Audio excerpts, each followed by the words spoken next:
안녕하세요. 중년의 건강 파트너 행복 노후비 책입니다. 나이가 들면 무릎은 당연히 아픈 거야. 이렇게 생각하고 그냥 참으면서 지내는 분들 많으시죠? 계단 내려갈 때 욱신거리거나 일어날 때 뻣뻣한 느낌이 반복되면 이제는 그냥 그러려니 하고 지나치게 됩니다. 병원에 가면 이런 이야기 많이 들으셨을 거예요. 연골이 다 닳아서 그래요.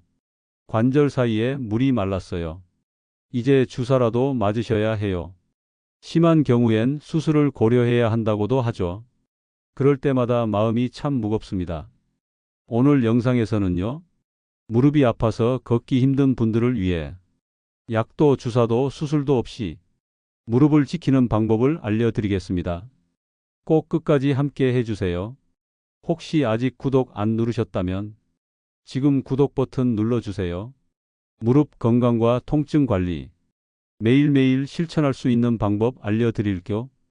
100세까지 무릎 건강하게 쓰려면 지금부터 관리하셔야 합니다. 자, 그럼 본격적으로 시작해 보겠습니다. 오늘 첫 번째로 알려드릴 이야기는 왜 내 무릎이 아플까입니다. 경기도 평택에 사시는 64세 박민자 씨 이야기부터 들어볼게요. 박민자 씨는 하루 종일 집안일을 하다가 저녁만 되면 무릎이 욱신거리고 붓는 증상이 반복됐습니다. 처음에는 그냥 피곤해서 그런가 보다 하고 넘겼는데 어느 날 아침에 일어날 때 무릎이 뻣뻣하고 심지어 마트에서 장을 보다 계단을 내려가다가 무릎에서 뚝뚝 소리가 나기 시작했습니다. 병원에 갔더니 의사 선생님이 말씀하셨습니다. 무릎 연골이 닳아서 그렇습니다. 퇴행성 관절염 초기예요. 대한정형외과학회에 따르면 60대 이상 성인의 54.3%가 퇴행성 관절염을 겪고 있습니다. 특히 무릎 관절은요, 걷는 것만으로도 체중의 4배가 넘는 하중을 받습니다. 몸무게가 60kg인 사람이 계단을 내려갈 때 무릎에는 약 240kg의 압력이 가해집니다. 이렇게 매일매일 무릎이 받는 압력이 반복되다 보면 연골이 닳을 수밖에 없습니다. 서울 아산병원 관절센터의 연구에 따르면 40대 이후에는 연골이 매년 1에서 2%씩 줄어듭니다. 그걸 그냥 두면 어떻게 될까요? 관절 사이 간격이 줄어들고 관절액이 말라붙고 결국엔 뼈끼리 부딪히는 상황까지 가게 됩니다. 박민자 씨도 처음에는 참고 버텼지만 나중엔 마트 가기도 힘들어졌습니다. 수술을 받아야 하나 고민도 하셨습니다. 그런데 중요한 건 수술을 안 하고도 무릎을 지킬 수 있다는 사실입니다. 다음은 두 번째 이야기입니다. 무릎 관절은요, 밖에서 보이는 근육만 단련한다고 되는 게 아닙니다. 안에서부터 채워줘야 합니다. 연골이 닳아서 통증이 시작된 경우라면 안에서부터 관절에 재료를 넣어줘야 회복 속도가 빨라집니다. 박민자 씨도 처음엔 운동만 열심히 하면 무릎이 좋아질 줄 알았습니다. 하지만 한 달쯤 지나니까 이런 고민이 생겼습니다. 운동도 하고 걷기도 하는데 무릎이 뻣뻣해지는 건 왜 그대로일까? 병원에 물어보니 의사 선생님이 이렇게 말씀하셨습니다. 박민자 씨, 운동도 중요하지만 안에서 관절을 구성하는 영양소도 보충하셔야 합니다. 관절을 구성하는 재료가 부족하면 운동으로 자극만 줘도 채워지질 않아서 더딜 수 있어요. 박민자 씨는 그때부터 관절 영양을 따로 챙기기 시작했습니다. 그 중에서도 가장 먼저 찾은 게 콜라겐이었습니다. 연골의 60%가 콜라겐입니다. 그런데 나이가 들면 콜라겐 합성 능력이 절반으로 줄어듭니다. 그래서 필름형 콜라겐 제품을 챙기기 시작했죠. 왜 필름형을 선택했을까요?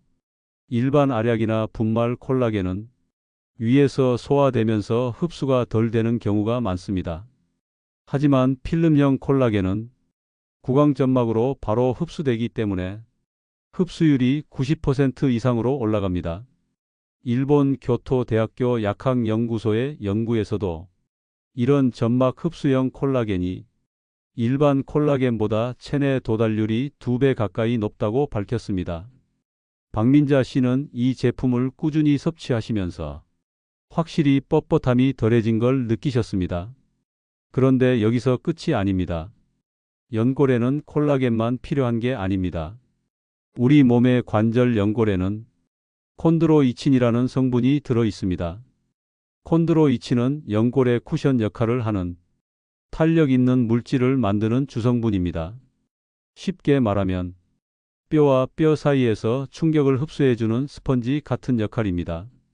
이게 부족하면 관절이 더 쉽게 닳고 통증이 시작되죠.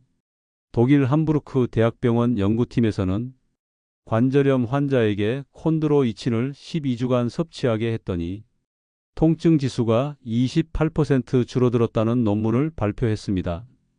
유럽 류마티스 학회에서도 콘드로이친이 관절염의 진행을 늦출 수 있다고 공식 발표했습니다. 박민자 씨는 콜라겐과 함께 콘드로이친이 들어간 제품을 따로 챙기셨습니다. 그런데 관절 건강을 위해서는 여기에 칼슘과 마그네슘, 비타민 D까지 꼭 필요합니다. 왜일까요? 뼈와 관절은 서로 연결되어 있기 때문입니다. 연골이 아무리 좋아도 그 밑에 있는 뼈가 튼튼하지 않으면 관절 건강은 유지되기 어렵습니다. 칼슘은 뼈의 주재료입니다. 마그네슘은 칼슘이 몸에 잘 흡수되도록 돕는 역할을 합니다. 비타민 D는 칼슘을 뼈로 보내주는 운반자 역할을 합니다. 이 세 가지가 부족하면 뼈가 약해지고 연골도 더 빨리 닳게 됩니다. 세계보건기구 WHO에서도 중년 이후에는 칼슘 하루 1200mg, 마그네슘 하루 400mg, 비타민 D 하루 800에서 1000IU를 꾸준히 섭취할 것을 권장하고 있습니다. 박민자 씨는 콘드로이친과 칼슘, 마그네슘, 비타민 D까지 함께 들어있는 복합 제품을 섭취하기 시작했습니다. 그 후로 3개월이 지나자 무릎이 덜 뻣뻣하고 앉았다 일어날 때 소리도 줄어들었다고 말씀하셨습니다. 박민자 씨는 이렇게 말했습니다. 근육 운동으로 겉을 지키고 콜라겐과 콘드로이친, 칼슘, 마그네슘으로 속을 채우니까 정말 무릎이 달라지는 게 느껴져요. 이렇게 안팎으로 관리해주면 무릎 통증은 반드시 좋아집니다. 여러분도 오늘부터 콜라겐과 콘드로이친, 칼슘, 마그네슘, 비타민 D를 꾸준히 챙겨보세요. 영상 아래 링크에서 제가 추천드리는 인터넷 최저가 제품 정보 남겨뒀습니다. 건강한 무릎을 위해 지금부터 실천해보세요. 이제 세 번째 이야기로 넘어갑니다. 근육이 무릎을 지킨다는 이야기입니다. 박민자 씨는 무릎이 아프니까 그냥 쉬는 게 좋겠지 하고 생각했지만 저희가 알려드린 근육 강화 운동을 시작하셨습니다. 서울대학교 병원 재활의학과 연구팀에 따르면 무릎이 아픈 사람도 허벅지 앞쪽 대퇴사두근 운동을 하면 통증이 평균 30% 줄어든다고 밝혔습니다. 근육이 약하면 관절이 직접 충격을 받아야 해서 더 아프지만 근육이 있으면 하중을 나눠주기 때문에 무릎이 편해집니다. 박민자 씨는 처음엔 의자에 앉았다 일어나기 하루 5번부터 시작했습니다. 2주 뒤엔 10번, 한 달 뒤엔 20번까지 할 수 있었습니다. 그랬더니 계단 내려갈 때의 통증이 절반 이상 줄었다고 말씀하셨습니다. 하버드 의과대학에서 발표한 연구에서는 허벅지 근육을 키우면 무릎 통증이 줄어들고 관절염 진행 속도가 40%나 늦춰진다고 나와 있습니다. 이건 그냥 느낌이 아니라 과학적으로 검증된 사실입니다. 이제 네 번째 이야기입니다. 무릎 건강을 위해 가장 간단하지만 가장 확실한 방법이 있습니다. 바로 체중 조절입니다. 68세 이철수 씨의 사례를 소개해 드릴게요. 이철수 씨는 젊을 때부터 몸무게가 85kg이었습니다. 그런데 퇴직 후에 운동을 거의 하지 않게 되면서 자기도 모르게 체중이 5kg 더 늘어났습니다. 90kg가 됐죠. 그때부터 문제가 시작됐습니다. 예전엔 그래도 가끔씩 등산도 다니고 주말에 공원도 걸어 다니셨는데 이젠 무릎이 아파서 걷는 게 무서워졌습니다. 계단만 보면 피하고 장 보러 갈 때도 엘리베이터만 찾게 됐습니다. 무릎이 왜 이렇게 더 아플까 생각했는데 의사 선생님이 이렇게 말하셨습니다. 이철수 씨, 무릎은 체중을 고스란히 떠받치는 곳입니다. 체중 1kg이 늘면 무릎에는 4배의 하중이 걸립니다. 그러니까 5kg이 늘면 무릎에는 20kg이 더 실린다는 겁니다. 이게 반복되면 무릎 안에 있는 연골이 더 빨리 닳고 관절 사이 윤활유도 더 빨리 말라버립니다. 이건 단순한 이론이 아닙니다. 미국 정형외과학회에서도 체중 5kg이 줄면 관절염의 발생 확률이 50%까지 감소한다고 밝혔습니다. 2005년 미국 보스턴 터프츠 대학교에서 진행한 연구에서는 체중 감량을 한 사람들의 무릎 관절염 발병률이 감량하지 않은 사람들보다 2배 이상 낮았다고 발표했습니다. 이철수 씨는 그때 결심하셨습니다. 운동도 좋지만 일단 살부터 빼야겠구나. 그렇게 식습관을 바꾸기 시작했습니다. 처음엔 무리하게 굶거나 하지 않았습니다. 저녁 7시 이후엔 아무것도 먹지 않고 밤에는 물만 마셨습니다. 아침과 점심을 규칙적으로 먹되 탄수화물 양을 절반으로 줄였습니다. 밥 양을 반으로 줄이고 대신 단백질을 더 챙겼습니다. 이철수 씨는 이렇게 말했습니다. 저녁에 과일 먹는 습관만 고쳐도 몸무게가 줄기 시작하더라고요. 한 달 만에 3kg이 빠졌고 3개월 만에 7kg을 감량하셨습니다. 85kg으로 돌아왔을 때 무릎이 훨씬 가벼워졌습니다. 계단을 올라갈 때도 예전처럼 숨이 차지 않고 무릎이 욱신거리는 느낌이 줄어들었습니다. 특히 가장 크게 느낀 건 아침에 일어날 때 무릎이 뻣뻣한 느낌이 절반 이상 줄어들었다는 겁니다. 체중 조절은 가장 확실하고 가장 빨리 효과를 볼 수 있는 무릎 건강법입니다. 그런데 여기서 또 하나 중요한 게 있습니다.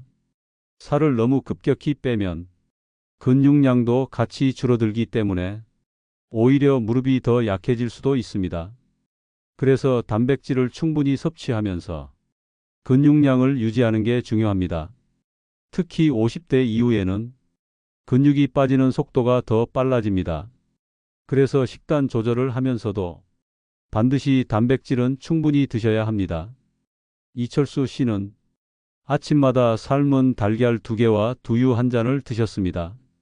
점심에는 생선이나 두부를 꼭 챙겨 드셨고 저녁에는 밥 대신 채소와 고구마를 드셨습니다. 이렇게 식단을 바꾸니까 체중은 줄고 무릎 통증은 가벼워졌습니다. 여러분도 무릎이 아프시다면 먼저 체중부터 조절해 보세요. 체중 1kg을 줄이면 무릎의 하중은 4kg 줄어듭니다.